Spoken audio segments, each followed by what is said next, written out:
దాసుడిని మరుగు చేసుకొని ప్రభువా ఈ దాసుడి ద్వారా నాయన మా అందరితో మాట్లాడి నీ నామములకు మహిమ తెచ్చుకున్నామని ప్రభుని యేసు క్రీస్తును ఘనమైన నామములో ప్రార్థన చేయించు ఉన్నాను. ఆమేన్. మనందరం కూడా మన రెండు హస్తములు పైకెత్తి ప్రభువా ఈ రాత్రికాల సమయంలో నిజముగా నా తండ్రి నీ పాద సన్నిధికి వచ్చి ఉన్నాను. ఇదిగో ఆకాశము నా సింహాసనము, భూమి నా పాదపీఠమని నువ్వు తెలియపరిచిన దేవుడు ప్రభువా. ఏ మట్టి నుండి ఇది తీయబడ్డామో ప్రభువా, ఆ మట్టి వైపు మా శరీరంలో ఉంచి ప్రభువా నిన్ను మహింపరుస్తున్నాము. అయా నీ అందరి ముందు ప్రయోజనం లేదు కానీ దేవా, సర్వశక్తి గల దేవుడు నీవు ప్రభువా. నీవే రంగం మీదకి రండి ప్రభువా, మా అందరితో మాట్లాడమని అడుగుచున్నాను ప్రభువా. అలవాడు నా తండ్రి ఇశ్రాయేలు ఐగుప్తు దేశంలో బానిసలుగా ఉన్నప్పుడు వారి బానిసత్వపు బంధాలను విడిపించడానికి ఒక బలమైన హస్తములు నా తండ్రిని పంపించిన దేవుడు ఉన్నావు ప్రభువా. ఎర్ర సముద్రంలో 2 పాయలుగా చేశావు, 6 నడిపించావు ప్రభువా. బండ నుండి జలం రప్పించిన దేవుడవు, ఆకాశం నుండి మన్నాను కురిపించిన దేవుడవు. అదే దేవుడవు నా తండ్రి ఈనాడు మా మధ్యలో ఉన్నాయని మేము నమ్ముతున్నాం ప్రభువా. వేరే అద్భుత కార్యములు మాలో జరుగురుగాక ప్రభువా.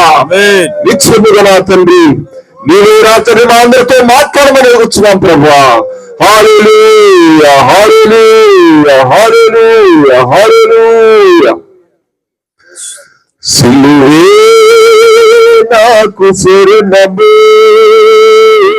శరణము, సిలువే నాకు బలము ఎంతో బలము, సిలువలోనే నాకు రక్షణ,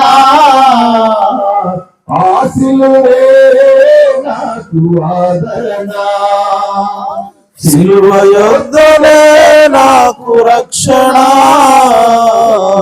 ఆ సిలువే నాకు ఆదరణ, ఆ సిలువే నాకు ఆదరణ, ఆ సిలువే నాకు ఆదరణ, సిలువే నాకు శరణము శరణము. బరువైన సిలువను మోయలేక తడబడుచు సుడిబడుచు నా పాపముకై, బరువైన సిలువను మోయలేక తడబడుచు సుడిబడుచు నా పాపముకై, కలువరికి తన వీపురా భారముతో సిలువను మోసెను, కలువరికి తన వీపురా భారముతో సిలువను మోసెను, భారముతో సిలువను మోసెను, భారముతో సిలువను మోసెను, సిలువే నాకు శరణము శరణము, సిలువే నాకు బలము ఎంతో బలము, సిలువ యొద్దనే నాకు రక్షణ, ఆ సిలువే నాకు ఆదరణ, సిలువ యొద్దనే నాకు రక్షణ, ఆ సిలువే నాకు ఆదరణ, ఆ సిలువే నాకు ఆదరణ, ఆ సిలువే నాకు ఆదరణ. దేవునికి స్తోత్రం. దేవుని నామానికి మహిమ కలుగును గాక. ప్రభువైన యేసుక్రీస్తు మిమ్మల్ని అందరినీ కూడా సమృద్ధిగా ఆశీర్వదించును గాక. ఎందుకంటే ఇంత చలిలో కూడా మీరు ఇక్కడ దాకా వచ్చారంటే మీరు నిజంగా దేవుని యొక్క వాక్యం పట్ల దేవుని పట్ల ఆసక్తిగా ఉన్నారని అర్థం. కాబట్టి దాన్ని బట్టి దేవుడు మిమ్మల్ని, మీ ఆసక్తిని బట్టి దేవుడు మిమ్మల్ని సమృద్ధిగా ఆశీర్వదించును గాక. ఆమేన్. సో అలాగే మరి నిలబడి ఉండగా పరిశుద్ధ గ్రంథం నుంచి వాక్యం చదువుకుందాం. మత్తయి సువార్త 19వ అధ్యాయము 4 5, 6 వచనం చదువుకుందాం. మత్తయి సువార్త 19వ అధ్యాయము 4వ వచనం నుండి. ఆయన సృజించిన వాడు ఆది నుండి వారిని పురుషునిగాను స్త్రీనిగాను సృజించిననియు, ఇందు నిమిత్తము పురుషుడు తల్లిదండ్రులను విడిచి తన భార్యను హత్తుకొనును, వారిద్దరును ఏక శరీరముగా ఉందురని చెప్పిననియు మీరు చదువులేదా? కాబట్టి వారికను ఇద్దరు కాక ఏక శరీరముగా ఉన్నారు గనుక దేవుడు జతపరిచిన వారిని మనుష్యుడు వేరుపరచకూడదని చెప్పాను. దేవుడు తన పరిశుద్ధ వాక్యమునకు తన ఆశీస్సులు జోడి చేయను గాక. తల వంచి మన సృష్టికర్తతో ఒక నిమిషం మాట్లాడదాం. సర్వోన్నతుడా, మీ ఘననామకు స్తోత్రం. ఇదిగో నాయన, ఈ సాయంకాల సమయంలో చింతపల్లి గ్రామాన్ని ప్రేమించి ప్రభువా మీ సువార్తను ప్రకటించడానికి, మీ రక్షణ మార్గమును తెలియజేయడానికి, ప్రభువా లోకంలో శాపంలో పట్టబడి అయానతని నలిగిపోతున్న వారిని విడిపించడానికి ప్రభువా ఈ సాయంకాల సమయంలో ఈ కూటాన్ని ఏర్పాటు చేసినటువంటి మీ నామానికి స్తుతులు స్తోత్రం చెల్లిస్తున్నాం తండ్రి.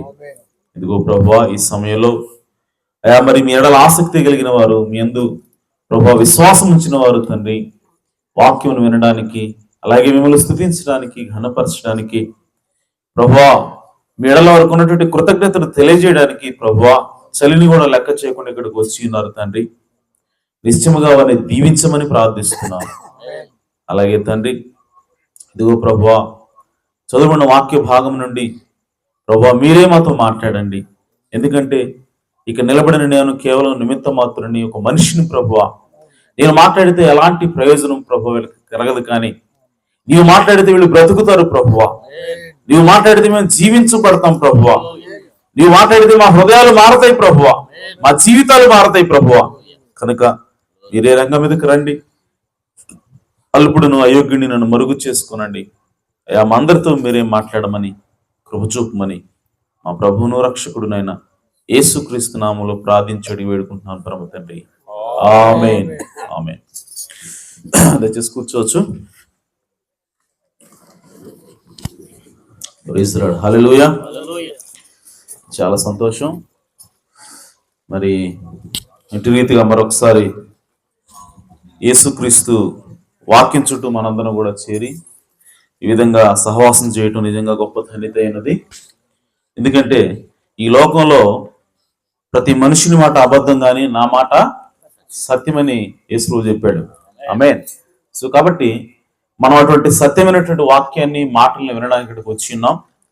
నిశ్చయముగా సత్యం మనల్ని ఏం చేస్తుందంటే స్వతంత్రులుగా చేస్తుంది. ఆమేన్. సో సత్యం మనల్ని ఎప్పుడు కూడా మరి విజేతలుగా నిలుపుతుంది, మనల్ని స్వతంత్రులుగా చేస్తుంది. కాబట్టి ఆ సత్యాన్ని అనగా దేవుని యొక్క వాక్యాన్ని జాగ్రత్తగా విందాం. సో దేవుడు మనల్ని ఖచ్చితంగా ఆశీర్వదిస్తాడు. ఆమేన్. సో ఈరోజు నేను ఒక చిన్న అంశాన్ని తీసుకొని వచ్చాను మీ మధ్యకి.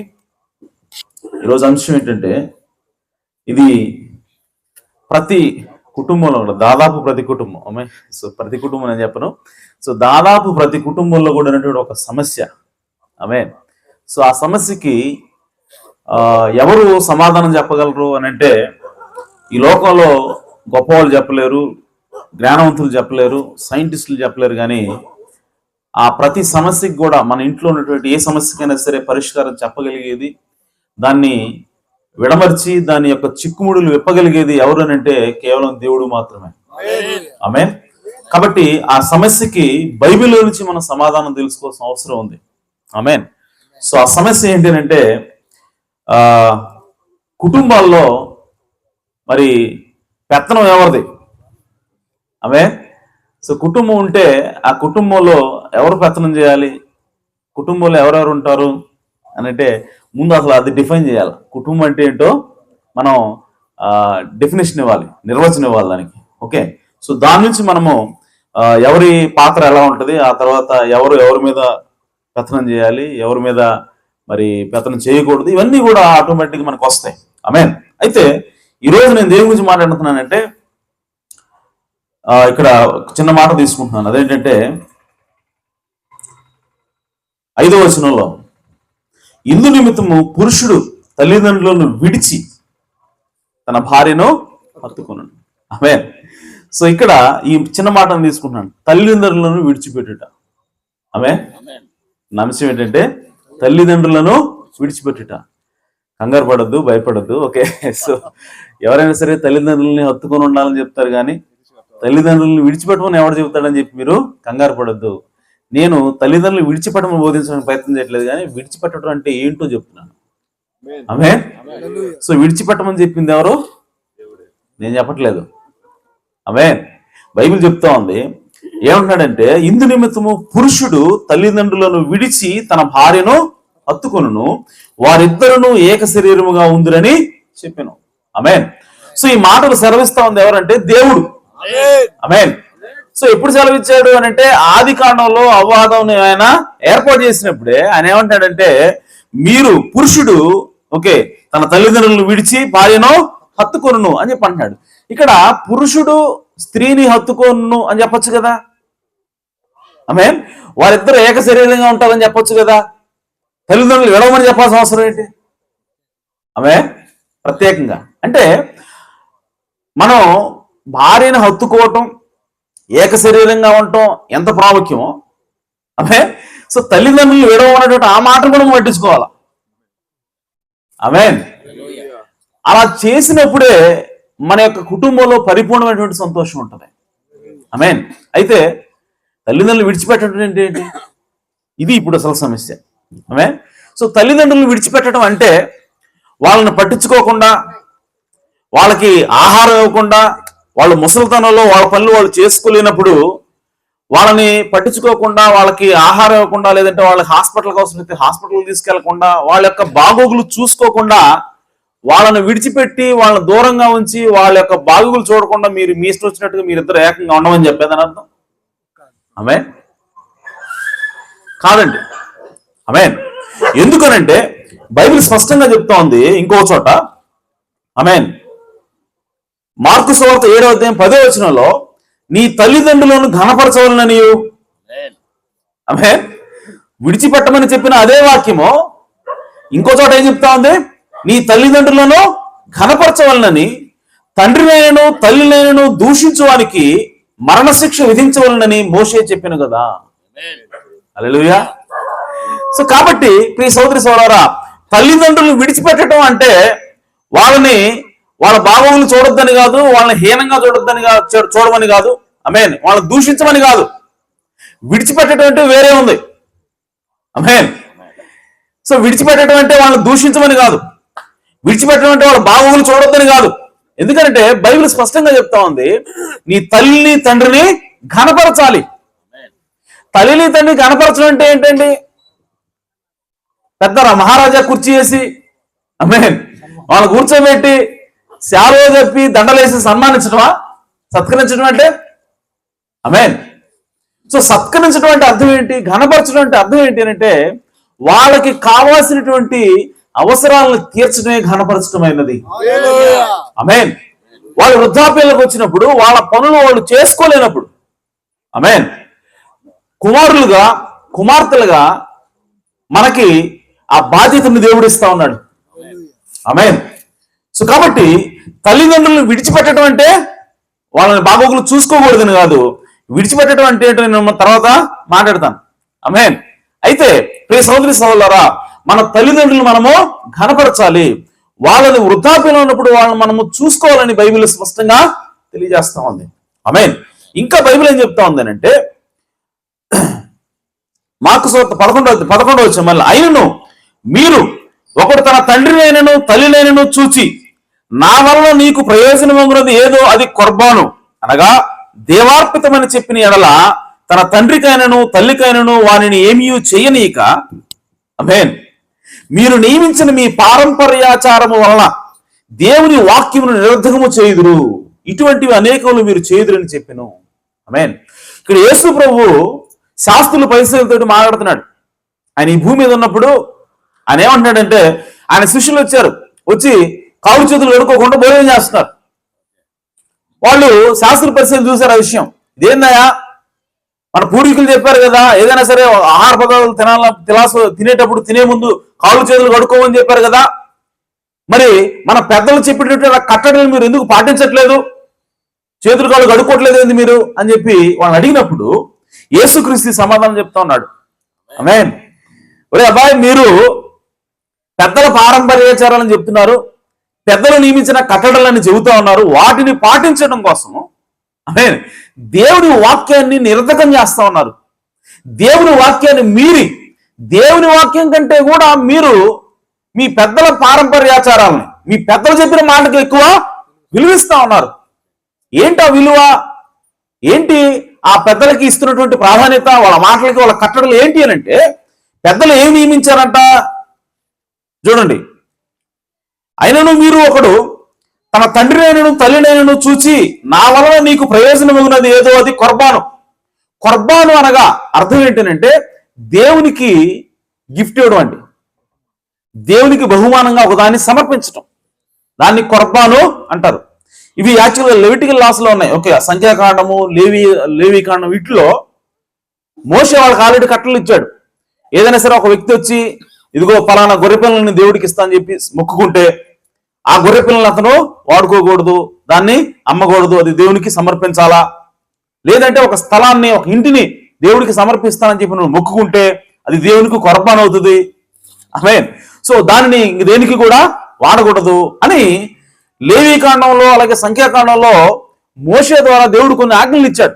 అయితే ఇప్పుడు ఆ ఆజ్ఞలు తీసుకొని వీళ్ళు ఏం చేస్తా ఉన్నారంటే, తల్లిదండ్రులకి ఏదైనా సరే ప్రయోజనంగా ఉంటే, సో ఏదైనా సరే వాళ్ళకి ఉపయోగకరంగా ఉంటే ఆ వస్తువుని తీసుకుపోయి, ఒకవేళ నువ్వు గనక కుమారుడు ఏంటి, నువ్వు గనక ఇదిగో ఈ వస్తువు దేవునికి అర్పించానని చెప్పి చెబితే, ఇప్పుడు ఆ వస్తువు తన తల్లిదండ్రులకు ఉపయోగపడకుండా పోతా ఉంది. తద్వారా తల్లిదండ్రులు కష్టపడుతున్నారు ఇక్కడ. సో పిల్లలు తల్లిదండ్రులకి యేసు ఏం చెప్తున్నాడంటే, పిల్లలు తల్లిదండ్రులకి సేవ చేయాలి, పిల్లలు తల్లిదండ్రుల యొక్క ఆలాపాలన చూసుకోవాలి వృద్ధాప్యంలో. సో అటువంటి దాన్ని ఎవరు చెప్పారు? దేవుడే చెప్పాడు. ఆమేన్. సో దేవుడు ఆ 10 ఆజ్ఞల్లో ఒక ఆజ్ఞ ఏమిటి అని అంటే, నీ తల్లిని తండ్రిని సన్మానింపము, అప్పుడు నీవు దీర్ఘాయుష్మంతుడవుదువు. ఆమేన్. సో ఆజ్ఞతో పాటుగా ఒక వాగ్దానాన్ని కూడా ఇస్తున్నటువంటి ఆజ్ఞలో ఇది మొదటిదని మన ప్రవక్త చెప్పాడు. ఆమేన్. సో కాబట్టి వాగ్దానంతో పాటు అనగా ఆజ్ఞతో పాటు వాగ్దానం ఉన్నటువంటి మొదటి ఆజ్ఞ ఏమిటి అంటే, నీ తల్లిని తండ్రిని సన్మానింపము, తద్వారా నీకు దీర్ఘాయుష్మంతుడు అవుతావు అని చెప్పి ఆ ఆజ్ఞని నిరర్థకం చేసేలాగా వీళ్ళేం చేశారంటే, పెద్దలు ఏం చేస్తా ఉన్నారంటే, నీ తల్లిదండ్రులకు ఉపయోగపడేది ఏదైనా సరే నువ్వు కొర్బాన్ అని చెప్పి అన్నావా, అది నువ్వు నీ తల్లిదండ్రులకు ఇవ్వాల్సిన అవసరం లేదు. తద్వారా వాళ్ళు ఉపయోగించుకోలేరు, నువ్వు కూడా దాన్ని ఉపయోగించుకోలేవు, అది దేవునికి అర్పితం అని చెప్తున్నారు. సో తద్వారా తన తల్లిదండ్రులకి వీళ్ళు సేవ చేయకుండా, కుమారులు సేవ చేయకుండా ఈ పెద్దల పారంపర్యాచారం అనేది అడ్డుపడతా ఉన్నది. అంటే అక్కడ ఏమవుతోందంటే, వీళ్ళు పారంపర్యాచారాలను అనుభవిస్తూ, అంటే వాటిని ఫాలో అవుతూ దేవుని యొక్క వాక్యాన్ని వాళ్ళు నిరర్థకం చేస్తా ఉన్నారు. దేవుని యొక్క వాక్యం నీ తల్లిదండ్రులని సన్మానింపము, వాళ్ళు వృద్ధాప్యంలో ఉన్నప్పుడు వాళ్ళని నువ్వు చూడని చెప్పినప్పుడు దానిని ఇది కొట్టేసేలాగా ఉన్నటువంటి ఈ పారంపర్యాచారాన్ని పాటించడం వల్ల అక్కడ ఏమవుతోందంటే, తల్లిదండ్రులు ఇబ్బంది పడతా ఉన్నారు. ఆ విషయాన్ని గుర్తించుకుంటూ యేసుక్రీస్తు వాళ్ళని గద్దిస్తా ఉన్నాడు అక్కడ. ఆమేన్. సో కాబట్టి అదే అని అన్నాడు, అనగా దేవార్పితమని చెప్పిన యెడల తన తండ్రికైనను తల్లికైనను వానిని ఏమీ చేయనీయక. ఆమేన్. సో తల్లికి తండ్రికి ఏమీ చేయనీయకుండా మీరు నియమించిన మీ పారంపర్యాచారం వల్ల దేవుని వాక్యమును నిరర్ధకము చేయుదురు. ఆమేన్. సో కాబట్టి ఇక్కడ యేసుక్రీస్తు యొక్క ఉద్దేశం ఏంటి అని అంటే, ఒక కుమారుడు గాని కుమార్తె గాని తన తల్లికి తండ్రికి సేవ చేయాలి. వాళ్ళకి ఏదైనా సరే ఆహారం అవసరమైనప్పుడు ఆహారము ఇవ్వాలి. వాళ్ళకి ఏదైనా సరే రోగం వచ్చినప్పుడు వాళ్ళు పరామర్శించాలి, హాస్పిటల్ తీసుకెళ్ళాలి. వాళ్ళకి సంబంధించిన ప్రతి పరిచర్య కూడా పిల్లలుగా చేయాల్సిన బాధ్యత పిల్లల మీద ఉన్నదని యేసుక్రీస్తు ఇక్కడ స్పష్టంగా తెలియజేస్తా ఉన్నాడు. ఆమేన్. సన్మానించడం అంటే అది, తల్లిదండ్రులు ఘనపరచడం అంటే ప్రియ సోదరి సోదరులారా వాళ్ళని కేవలం గౌరవంగా మాట్లాడటమే ఇది కాదు. సన్మానించడం అంటే ఇది మాత్రమే కాదు, గౌరవంగానే మాట్లాడాలి. ఆమేన్. సో కానీ అంతకు మించి మనం ఏం చేయాలంటే, మన తల్లిదండ్రులకు కావాల్సినటువంటి నీడ్స్ ఏవైతే ఉన్నాయో, అవసరాలు ఏవైతే ఉన్నాయో, అవి కుమారులుగా కుమార్తెలుగా మనం తీర్చవలసిన బాధ్యత మన మీద ఉందని దేవుని యొక్క వాక్యం తెలియజేస్తా ఉంది. ఆమేన్. అయితే ప్రియ సహోదరి సహోదరులారా, చూడండి, ఎవరైనా సరే లేవికాండం రాయబడిన 20వ అధ్యాయము 9వ వచనం, ఎవడు తన తండ్రినైనను తన తల్లినైనను దూషించునో వానికి మరణశిక్ష విధింపవలెను. దేవుని యొక్క వాక్యం స్పష్టంగా తెలియజేస్తా ఉంది, తన తల్లిని తనని ఎవరో కూడా దూషించకూడదు. ఆమేన్. దూషిస్తే వాడిని చంపాలని, వాడికి మరణశిక్ష విధించాలని లేవికాండంలో మోషే ద్వారా దేవుడు సెలవిస్తా ఉన్నాడు. ఆమేన్. కానీ ప్రియ సోదరి, ఈ రోజు చూడండి, తల్లిదండ్రులు మనం ఏమంటున్నారంటే ముసలాడా, ముసలిదానా అని చెప్పి మాట్లాడుతున్నాం. అంత అమర్యాదగా మాట్లాడుతూ ఉన్నాం. వాళ్ళని బూతులు తిట్టేవాళ్ళు ఉన్నారు, కొట్టేవాళ్ళు ఉన్నారు, తిట్టేవాళ్ళు ఉన్నారు. ప్రియ సోదరి సోదరులారా, నిజంగా వాళ్ళు శిక్షార్హులని, మరణశిక్షకు అర్హులని బైబిల్ తెలియజేస్తా ఉంది. ఆమేన్. వాడు తన తండ్రినో తల్లినో దూషించను గనక తన శిక్షకు తానే కారకుడు. ఆమేన్. సో కాబట్టి ఈరోజు తల్లిదండ్రులను గౌరవించాల్సిన బాధ్యత పిల్లల మీద ఉన్నది. ఇంకా ఏం చెప్తా ఉంది? ద్వితీయోపదేశకాండం 27వ అధ్యాయం 16వ వచనంలో, తన తండ్రినైనను తల్లినైనను నిర్లక్ష్యము చేయవాడు శాపగ్రస్తుడని చెప్పగా ప్రజలందరూ ఆమేన్ అనవలెను. ఆమేన్. సో మన తల్లిని కానీ తండ్రిని కానీ నిర్లక్ష్యం చేయకూడదు. వాళ్ళకి అవసరం వచ్చినప్పుడు అవసరాన్ని తీర్చాల్సిన బాధ్యత మన మీద ఉన్నది. ఆమేన్. సో మనకి ఏదైనా మన తండ్రికో తల్లికో ఏదైనా అవసరం వచ్చింది అనుకో, అది మనం చేస్తే చేస్తాం, చేయకపోతే చెయ్యం అన్నట్టుగా కాదండి, అది మన బాధ్యత అని బైబిల్ చెప్తా ఉంది. ఆమేన్. తన తండ్రినైనను తల్లినైనను నిర్లక్ష్యం చేయవాడు శాపగ్రస్తుడు. ఆమేన్. సో కాబట్టి ఆ శాపం మన మీద రాకుండా ఉండాలంటే మన తల్లిదండ్రుల్ని సన్మానించాలని బైబిల్ తెలియజేస్తా ఉంది. ఆమేన్. అలాగే ద్వితీయోపదేశకాండం 5వ అధ్యాయం 16వ వచనం, నీ దేవుడైన యెహోవా నీకు అనుగ్రహించు దేశంలో నీవు దీర్ఘాయుష్మంతుడివై నీకు క్షేమం కలుగునట్లు నీ దేవుడైన యెహోవా నీకు ఆజ్ఞాపించేలాగున నీ తండ్రిని నీ తల్లిని సన్మానింపుము. నీవు దీర్ఘాయుష్మంతుడు కావాలి, నువ్వు ఎక్కువ కాలం జీవించాలన్నా, ఆరోగ్యంగా జీవించాలన్నా నీ తల్లిని నీ తండ్రిని నువ్వు సన్మానించినప్పుడు, సన్మానించినట్టు వాళ్ళకి కావాల్సినటువంటి అవసరాలు నువ్వు తీర్చినప్పుడు దేవుడు నిన్ను దీర్ఘాయుష్మంతుడిగా చేస్తాడు. దేవుడు నీకు ఆశీర్వాదం ఇస్తాడు, ఆరోగ్యాన్ని ఇస్తాడని బైబిల్ స్పష్టంగా తెలియజేస్తా ఉంది. ఆమేన్. అలాగే సామెతలు 20వ వచనం, తన తండ్రినైనను తల్లినైనను దూషించు వాని దీపము కారు చీకటిలో ఆరిపోను. ఆమేన్. సో తల్లిని తండ్రిని దూషిస్తే వాడి దీపం కారు చీకటిలో ఆరిపోతుంది. ఆమేన్. సో ఒకరి దీపం అంటే ఏంటి? ఆమేన్. ఒక దీపం అంటే ఏంటి అని అంటే, ప్రియ సోదర సోదరులారా, దీపం అనగా అది వాక్యమైనది. దీపం అనగా మనం ఏదైనా సరే చూడగలిగేటువంటి, ఏదైనా సరే ఒక దాన్ని మనం గ్రహించగలిగేటువంటి గ్రహింపోయినది. ఆమేన్. సో తన తండ్రిని తల్లిని దూషించు అనే దీపము కారు చీకటిలో ఆరిపోను అనగా, వాడు ఒకవేళ దూషించేవాడు ఎలా ఉంటాడంటే వాడికి అండర్స్టాండింగ్ అనేది ఉండదు, వాడికి గ్రహింపు అనేది ఉండదు, జ్ఞానం అనేది ఉండదు. ఆమేన్. మీరు గమనించండి, ఎవరైనా సరే ఆ విధంగా ఉన్న వాళ్ళకి జ్ఞానం అనేది కుదురుగా ఉంటది. ఎందుకంటే వాళ్ళు చీకట్లో నడుస్తూ ఉన్నారు, వాళ్ళ దీపము ఆరిపోయింది. అలాగే సామెతలు 30వ అధ్యాయం 17వ వచనం, తండ్రిని అమర్శించి తల్లి మాట వినడంలోని వాని కన్ను లోయకాకులు పీకును, పక్షిరాజు పిల్లలు దానిని తినును. ఆమేన్. సో దేవుడు ఎవరైతే తల్లిదండ్రులను అభ్యసిస్తారో, హేళన చేస్తారో, వాళ్ళు దుర్భాషలాడతారో వాళ్ళ కన్ను లోయకాకులు పీకుతాయి. ఆమేన్. సో కన్నులు లోయకాకులు పీకటం అంటే మనం ఎప్పుడైనా చూసామా? తల్లిదండ్రులు కొట్టేవాళ్ళు చాలా మంది ఉన్నారు, దూషించే వాళ్ళు చాలా మంది ఉన్నారు. ఎవరైనా సరే వాళ్ళ కన్నులో కాకొచ్చి పీకడం ఎప్పుడైనా చూసాం మనం? చూడాల. మరి ఏంటి దాని అర్థం? ఆమేన్. సో కన్ను కాకి పీకటం అంటే ఏంటి దాని అర్థం? ఆమేన్. సో కన్ను అంటే ఏంటి? ఆమేన్. మత్తయి సువార్త 6వ అధ్యాయం 22వ వచనంలో, దేహమునకు దీపము కన్నే. ఆమేన్. కన్ను అంటే అర్థం ఏంటి? మన దేహానికి దీపం, మన శరీరానికి వెలుగు ఇచ్చేది, మన శరీరానికి ఆరోగ్యం ఇచ్చేది. ఆమేన్. మన శరీరాన్ని నడిపించేది ఏంటి అని అంటే అది కన్ను ఉన్నది. అనగా ప్రియ సోదరి సోదరా, నీ దేహమంతా గనుక నీ కన్ను తేటగా ఉండినాడేలా నీ దేహమంతా వెలుగుమయమై ఉండును. ఆమేన్. సో మన కన్ను దీపం కాబట్టి ఆ కన్ను ఏం చేస్తామంటే మన శరీరానికి అది వెలుగునిస్తూ ఉంటది. సో మనం ఎప్పుడైతే మన కన్ను బాగుంటుందో అప్పుడు ఆటోమేటిక్ మనం వెలుగులో నడుస్తూ ఉంటాం, మనలో చీకటి ఎంత మాత్రం కూడా ఉండదు. అనగా మనము ఎప్పుడైతే మన కన్ను బాగుంటుందో, అనగా మన ఆత్మీయ నేత్రాలు అనేవి మసకబారకుండా ఎప్పుడైతే అవి బ్రైట్ గా విప్పాచి మనం చూడగలుగుతూ ఉంటామో అంతకాలం కూడా మన లోపలికి వెలుగు వస్తూ ఉంటుంది.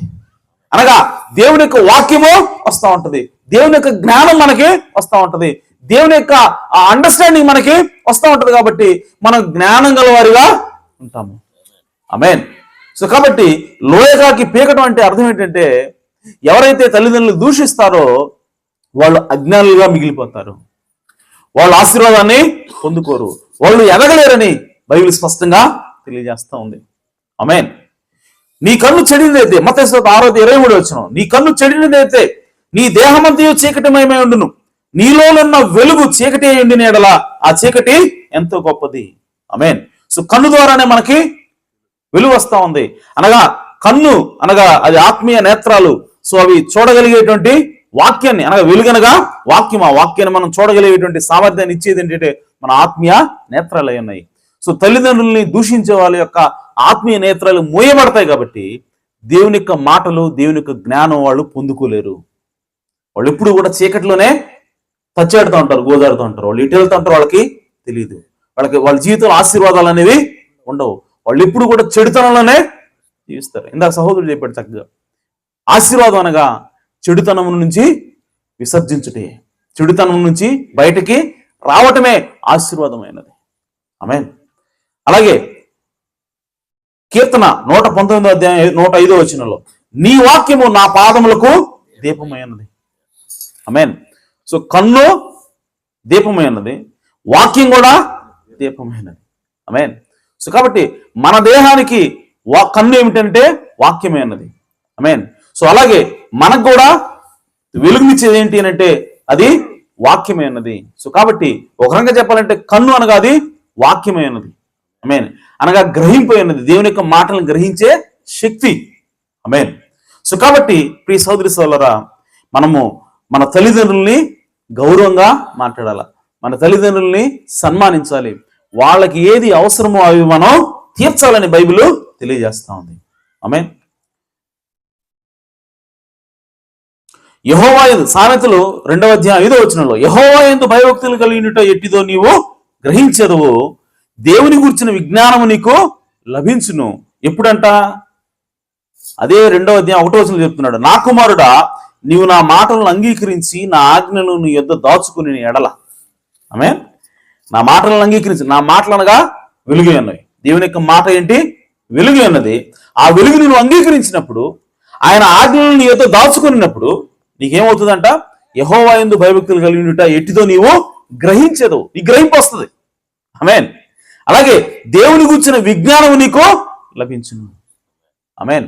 సో కాబట్టి తల్లిదండ్రులను ఎవరైతే గౌరవిస్తారో, సన్మానిస్తారో వాళ్ళకి దేవుని గురించిన విజ్ఞానము లభిస్తుంది, దేవుని గురించినటువంటి గ్రహింపు వాళ్ళకి లభిస్తుందని దేవుని యొక్క వాక్యం స్పష్టంగా తెలియజేస్తా ఉంది. ఆమేన్. అలాగే ప్రియ సోదరి సోదరులారా, బైబిల్ ఇంకా ఏం తెలియజేస్తా ఉందంటే, మనకి ఎవరైనా సరే ఒక విడో ఉన్నట్లయితే, అంటే భర్త చనిపోయినట్టు ఒక స్త్రీ ఉన్నట్లయితే, విధవరాలు ఉన్నట్లయితే, ఆమె గనక పిల్లలు ఉంటే బైబిల్ ఏం తెలియజేస్తా ఉందంటే ఆ పిల్లలు తన తల్లిని చూసుకోవాల్సిన బాధ్యత కలిగి ఉన్నారని తెలియజేస్తా ఉంది. ఆమేన్. చదువుదాం ఒకసారి. 1 తిమోతి 5:4 ఒకసారి తీయండి.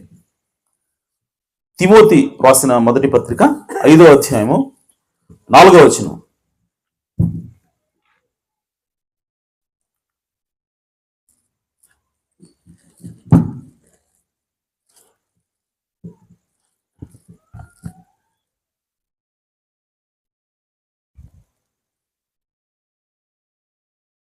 తిమోతికి రాసిన మొదటి పత్రిక 5:4. అయితే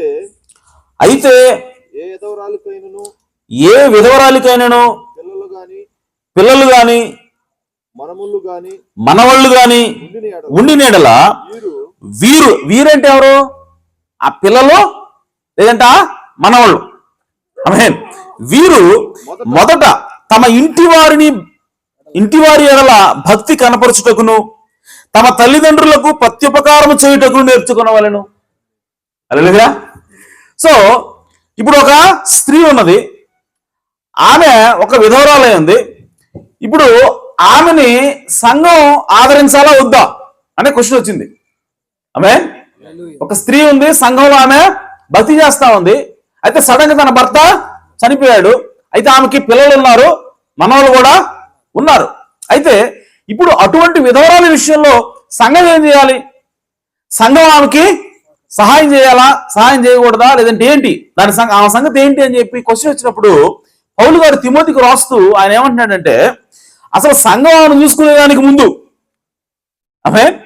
సంఘం ఆమెకి ఏం చేయాలో, ఎలాంటి సహకారం అందించాలో అనేది డిసైడ్ చేయడానికి ముందు మీరు అసలు ఏం చెప్పాలి అంటే, ఏం చేయాలి అంటే, ఆమె పిల్లలు ఉన్నారన్నారు కదా, ఆమెకు మనవలు ఉన్నారన్నారు కదా, వాళ్ళకి ఏం చెప్పాలి అంటే, పిల్లలు అయితే ఏ విధవరాలకైనా పిల్లలు కానీ మనవలు కానీ ఉండినేలా వీరు అనగా ఆ పిల్లలు కానీ మనవలు కానీ మొదట తమ ఇంటి వారి ఏడల భక్తి కనబరచుటకును అనగా గౌరవం. ఆమేన్. వీరు మొదట తమ తల్లిదండ్రులకు ప్రత్యుపకారం చేయుటకును నేర్చుకునేవాళ్ళండి. ఆమేన్. అంటే పౌలు గారు ఏం చెప్తా ఉన్నాడంటే, పిల్లలు గనక ఉంటే, ఆ తల్లి భర్త చనిపోయి ఉంటే ఆమెకి మొట్టమొదటిగా సహకారం అందించాల్సింది, మొట్టమొదటిగా ఉపకారం చేయాల్సింది, ఆమెను చూసుకోవాల్సింది ఎవరు అంటే, మొట్టమొదటి స్టెప్లు ఎవరు ఉంటారంటే పిల్లలు. హల్లెలూయా. సో కాబట్టి తల్లిదండ్రుల్ని వృద్ధాప్యంలో, లేదంటే భర్త చనిపోయిన సమయంలో, లేదంటే వాళ్ళు విపత్కర పరిస్థితులు ఎదుర్కొంటున్న సమయంలో, లేదంటే వాళ్ళకి ఏదైనా అనారోగ్యం పాలైన సమయంలో ఆ తల్లిదండ్రులు చూసుకోవాల్సినటువంటి బాధ్యత ఎవరిదే బైబిల్ చెప్తా ఉంది? పిల్లలదే ఉన్నది. ఆమేన్. సో కాబట్టి ప్రియ సోదరి సోదరులారా, బైబిల్ మనకు స్పష్టంగా తెలియజేస్తా ఉంది ఏంటంటే, తల్లిదండ్రుల్ని వృద్ధాప్యంలో ఉన్నప్పుడు కానీ ఎప్పుడైనా సరే వాళ్ళ యొక్క బాగోగులు చూసుకోవాల్సినటువంటి బాధ్యత పిల్లల మీద ఉన్నది. అటువంటి కనుక ఆ విధంగా చూసుకున్నట్లయితే ఆశీర్వాదాలు కూడా వాళ్ళకు ఉన్నాయని దేవుడు తెలియజేస్తా ఉన్నాడు. దీర్ఘాయుష్నిస్తానని దేవుడు వాళ్ళకి వాగ్దానం చేస్తా ఉన్నాడు. కాబట్టి తల్లిదండ్రులు మనము ఖచ్చితంగా ఆదరించాలి, వాళ్ళని గౌరవించాలి, వాళ్ళతో మర్యాదగా వాళ్ళని మాట్లాడాలా, వాళ్ళకి ఏది అవసరమో వాళ్ళకి మనము చూడాలా. ఆమేన్. రైట్. ఇప్పుడు మరి ఎంత చెప్పాడు కదా, విడిచిపెట్టమని ఎందుకు చెప్తున్నాడు? ఆమేన్. సో అక్కడికి వెళ్దాం. సో దేవుడు ఏమంటున్నాడంటే, ఒక స్త్రీ పురుషులు ఇద్దరు కూడా వివాహం అయిన తర్వాత వాళ్ళిద్దరూ ఏక శరీరంగా ఉంటారు. వాళ్ళిద్దరు కూడా ఇక నుంచి వేరు వేరు కాదు, కానీ వాళ్ళిద్దరూ ఒకటే అని చెప్పి బైబిల్ చెప్తా ఉంది. ఆమేన్. అయితే అంత మాత్రం చెప్పి ఊరుకోరా బైబిల్. ఇంకా ఏమంటుందంటే, తన తల్లిని తండ్రిని విడిచి వాళ్ళిద్దరు కూడా ఏకంగా ఉంటారు. ఆమేన్. అంటే ప్రియ సోదరి సోదరులు, దాని అర్థం ఏంటంటే, తల్లిదండ్రులు విడిచిపెట్టడం అంటే అర్థం పెళ్లి కాకముందు వరకు, ఆమేన్, పురుషుడు తన తండ్రి కింద ఉంటాడు. ఆమేన్. సో ఈ పురుషుడు అనగా ఈ కుమారుడు ఎక్కడికన్నా బయటికి వెళ్ళాలన్నా సరే తన తండ్రి పర్మిషన్ తీసుకోవాలి. ఆమేన్. ఏదైనా పని చేయాలన్నా సరే తన తండ్రి పర్మిషన్ తీసుకోవాలా. ఓకే. సో తన ఫ్రెండ్స్ తో షికారుకు పోవాలన్నా తన తండ్రి పర్మిషన్ తీసుకోవాలి, తన తండ్రిని అడగాల. ఓకే. సో ఈ విధంగా ఉంటది. ఓకే.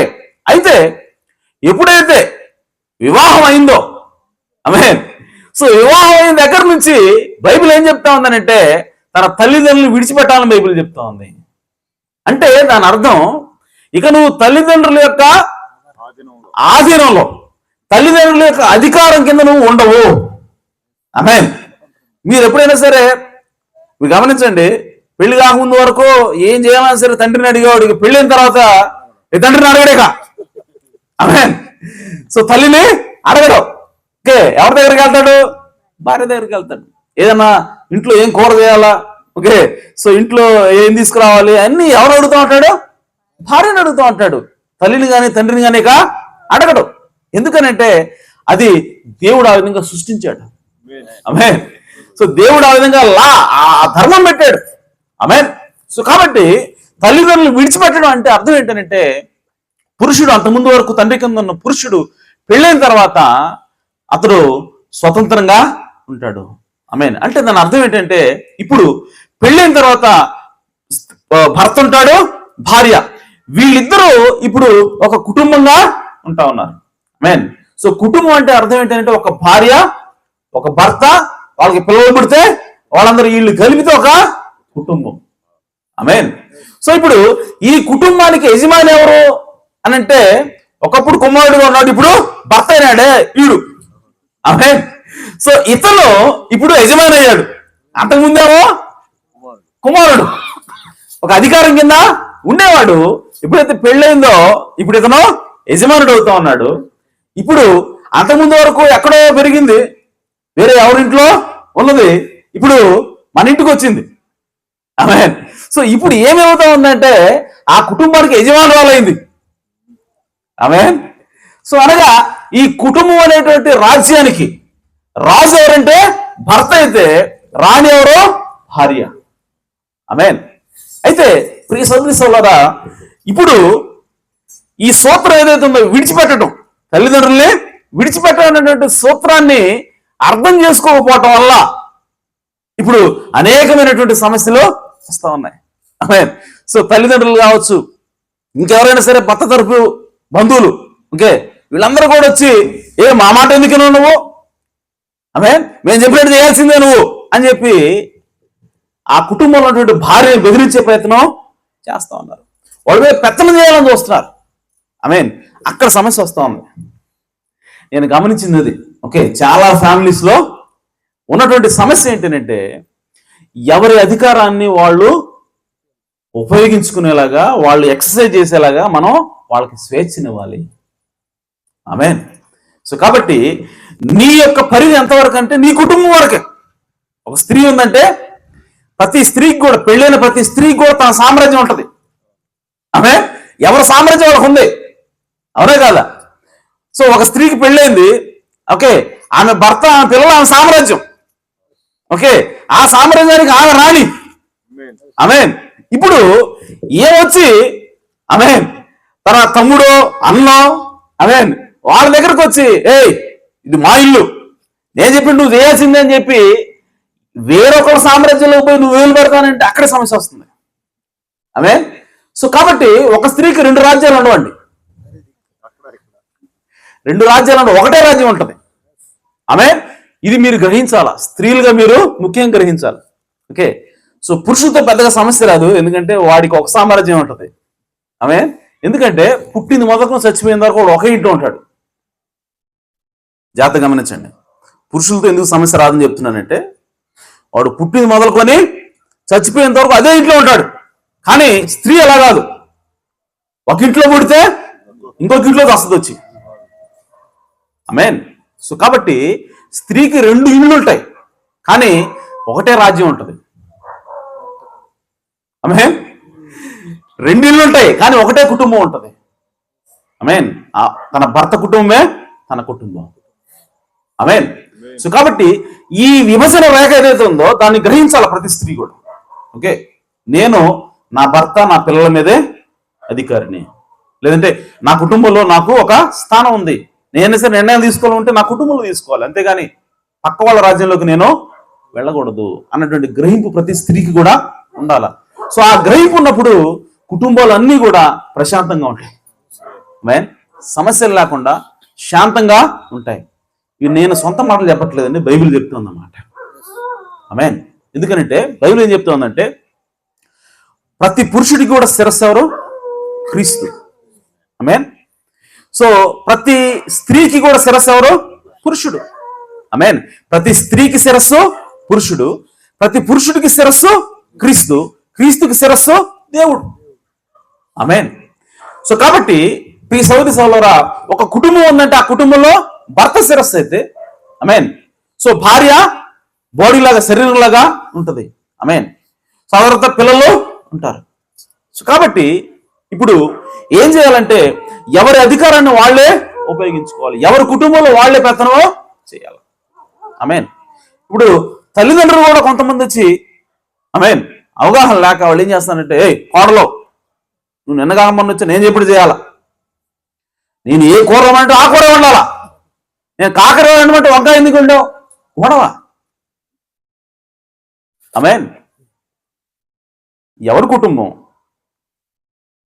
ఒకప్పుడు నీ కుటుంబం అది, కానీ పెళ్ళైపోయింది ఆల్రెడీ. బైబిల్ చెప్తా ఉంది వాళ్ళు తల్లిదండ్రులు విడిచి వాళ్ళిద్దరు కూడా ఏకమవుతారు. అంటే దాని అర్థం సలహాలు ఇవ్వకూడదా?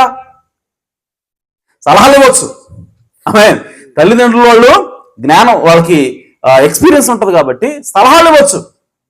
అంతేగాని ఏ కూర వండాలో కూడా నువ్వే చెబితే ఇంక వాళ్ళు ఎందుకు? ఆమేన్. కాబట్టి ప్రియ సహోదరి సహోదరులారా, ఆ లిమిటేషన్స్ ఏవైతున్నాయో మన యొక్క పరిధి, తల్లిదండ్రులుగా మన పరిధి ఎంతవరకు ఉందో అంతవరకే మనం ఉండాలా. అంతకు మించి పోతేనే సమస్యలు వస్తున్నాయి. ఆమేన్. కాబట్టి నీ ఏదైనా కుమారుడు కానీ కోడలు కానీ ఏదైనా సరే తప్పుదోవ పడుతున్నప్పుడు వాళ్ళకి సలహా ఇవ్వచ్చు. నిజంగా వాళ్ళు తప్పుదోవలు వెళ్తున్నప్పుడు వాళ్ళు మందలించవచ్చు అవసరం అయితే, అంతవరకు ఓకే, దానికి నేను కాదట్లేదు. కానీ ఏమీ లేని అని కూడా ప్రతిదాన్ని కూడా పెత్తనం చూపించుకోవడానికి, ఆమేన్, నేను ఇక్కడ అత్తని, నువ్వు ఇక్కడ ఆఫ్టర్ ఆల్ కోడలి అని చెప్పి వాళ్ళ యొక్క పెత్తనాన్ని ప్రదర్శించడం కోసమే అన్ని చెప్తూ ఉంటారు. కూరగాయలు తీసుకొస్తాడు భర్త, వంకాయలు తీసుకొచ్చాడు, వంకాయలు కాకరకాయలు తీసుకొచ్చాడు. ఇప్పుడు ఏది వండితే ఏమైంది? అది పెద్ద విషయమా? ఇప్పుడు కూరలో వంకాయలు వండింది, వంకాయలు ఉండగానే ఎవరు వండమన్నది వంకాయ? నన్ను అడగాలి కదా. నన్ను అడగకుండా ఎందుకు వండావు నువ్వు? కూర వంకాయ వండినా సరే మళ్ళీ కాకరకాయ వండు. ఏంటిది? పెత్తనం. ఆమేన్. అక్కడే సమస్యలు వస్తాయి. ఆమేన్. సో ఎక్కడ ఎంత వత్తాలో, ఆమేన్, ఎక్కడ ఎంతవరకు వెళ్ళాలో అది ప్రతి స్త్రీకి కూడా తన యొక్క లిమిట్ తెలిసి ఉండాలి, తన పరిధి తెలిసి ఉండాలి. ఆమేన్. సో ఆ పరిధి తెలియాలంటే ఇది చదువుతూ ఉండాలి రోజు. ఆమేన్. ఈ బైబిల్ చదువుతా ఉంటే జ్ఞానం వస్తుంది. ఆమేన్. ఆ జ్ఞానం, ఈ బైబిల్ ఏం చెప్తుందంటే ఎలా మాట్లాడాలో, ఎంతవరకు మాట్లాడాలో ఇవన్నీ చెప్తుంది బైబిల్. హల్లెలూయా. కాబట్టి ప్రియ సహోదరి సహోదరులారా, మనం ఏం చేయాలంటే మనము మనకున్న పరిధిలోనే మనము ఉండాలా. ప్రతి కుటుంబం భార్య భర్త ఉంటారు, పిల్లలు ఉంటారు. మిగిలిన వాళ్ళు వీళ్ళ మీద పెత్తనం చేయడానికి ప్రయత్నం చేయకూడదు. సలహాలు ఇవ్వచ్చు. ఒకవేళ వాళ్ళు తప్పుదోవ పడుతుంటే అప్పుడు బలవంతం చేయొచ్చు, దానికి ప్రాబ్లం లేదు. ఓకే, సో తిరుగుతున్నారు లేదంటే తాగుతున్నాడు అబ్బాయి, సో అటువంటి టైంలో మనం అడ్వాన్స్ తీసుకోవచ్చు, ముందుకెళ్ళొచ్చు, ఎందరైనా పోవచ్చు, దాని గురించి నేను మాట్లాడలేదు. కానీ చీటికి మాటికి దూరి, చిన్నదానికి కూడా దూరిపోయి నేను చెప్పినట్టు చేయాలను అని చెప్పి పెత్తనం చేసేటువంటి స్వభావం అనేది, దానివల్లనే ఈ కుటుంబాలు శాంతి లేకుండా, యేసుక్రీస్తు యొక్క ఆ ఆత్మ పనిచేయకుండా అక్కడ ఆ ఇల్లంతా కూడా నరకప్రాయం అయిపోతా ఉన్నది. ఆమేన్. సో దెయ్యం వచ్చి అక్కడ పనిచేయడానికి ఆస్కారం చూపిస్తూ ఉన్నారు. కాబట్టి ప్రియ సోదరి సోదరులారా, మనము అనగా ఎవరైతే పెళ్ళైన స్త్రీ పురుషులు ఉంటారో వాళ్ళు తల్లిదండ్రులను విడిచి వాళ్ళు ఏక శరీరంగా ఉంటారని బైబిల్ చెప్తా ఉంది. కాబట్టి మనం వాళ్ళకి స్పేస్ ఇవ్వాలి. ప్రతి కుటుంబానికి కూడా ఒక లిమిటేషన్ ఉంటుంది, వాళ్ళకంటూ ఒక సొంత అధికారాలు ఉంటాయి, వాళ్ళకి ఒక పరిధి ఉంటుంది. ఆ పరిధిని దాటి మనం ముందుకి లోపలికి వెళ్ళకూడదు. ఆమేన్. అలాగే ముఖ్యంగా ఇంకో సమస్య, ఆడబిడ్డలతో సమస్య వస్తూ ఉంటుంది. ఆమేన్. సో వాళ్ళు వచ్చి ఇక్కడ వదిన మీదో లేదంటే మరదల మీదో పెత్తనం చేయాలని చూస్తుంటారు. అది కూడా తప్పే. ఆమేన్. ఎందుకంటే ఆల్రెడీ నీకు నీ సామ్రాజ్యం ఉంది, నీ భర్త, నీ కుటుంబం, నీ పిల్లలు, అక్కడ నువ్వు నిర్ణయాలు తీసుకోవడానికి నీకు అధికారం ఉంది. కానీ ఇంకొకరి కుటుంబంలోకి నువ్వు వచ్చి అధికారాలు నిర్ణయం చేసేటువంటి అవకాశము లేదు. సో ఈ లిమిటేషన్ని, ఈ పరిధిని మనం జ్ఞాపకం చేసుకున్నట్లయితే బైబిల్ ద్వారా, ఆమేన్, బైబిల్ చెప్పినట్టుగా మన కుటుంబాలన్నీ కూడా ప్రశాంతంగా ఉంటాయి. కుటుంబాలన్నింటిలో కూడా దేవుని యొక్క ఆత్మ కదిలాడుతూ ఉంటుంది, శాంతి సమాధానం ఉంటుంది. ఆమేన్. కాబట్టి ప్రియ సోదరి సోదరులారా, అందుకే బైబిల్ చెప్తా ఉంది, ప్రతి పురుషుడు కూడా తన తల్లిని తండ్రిని విడిచి తన భార్యను హత్తుకును. ఆమేన్. సో విడిచిపెట్టడం అంటే, తల్లిదండ్రులను విడిచిపెట్టడం అంటే వాళ్ళ మానవులను వదిలేసి వాళ్ళు ఏ పరిస్థితుల్లో సరే పట్టించుకోకుండా ఉండటం అని కాదు, కానీ గౌరవించాలని, వాళ్ళని సన్మానించాలని, వాళ్ళకి ప్రతి అవసరాన్ని కూడా తీర్చాల్సిన బాధ్యత పిల్లల మీద ఉందని దేవుని యొక్క వాక్యం స్పష్టంగా తెలియజేస్తా ఉంది. కాబట్టి ఈ విషయాలన్నీ గమనిద్దాం, దేవుని యొక్క వాక్యం ప్రకారంగా నడుద్దాం, మన కుటుంబాలని దేవుని యొక్క వాక్యంతో కట్టుకుందాం. అప్పుడు ప్రశాంతంగా మనము జీవిద్దాం. దేవుని యొక్క సన్నిధిని మన కుటుంబాల్లో కలిగి ఆనందంగా జీవిద్దాం. దేవుడు మిమ్మల్ని సమృద్ధిగా ఆశీర్వదించును గాక. ఆమేన్. ఈ సమయంలో సాంగ్ల గారి సమయం తీసుకుంటారు.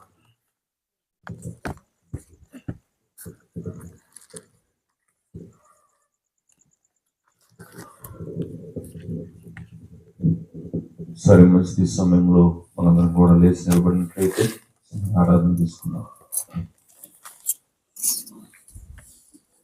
హల్లెలూయా. స్తోత్రములు స్తోత్రములు స్తోత్రములు ప్రభువా. ఇదిగో ఈ రాత్రికాల సమయంలో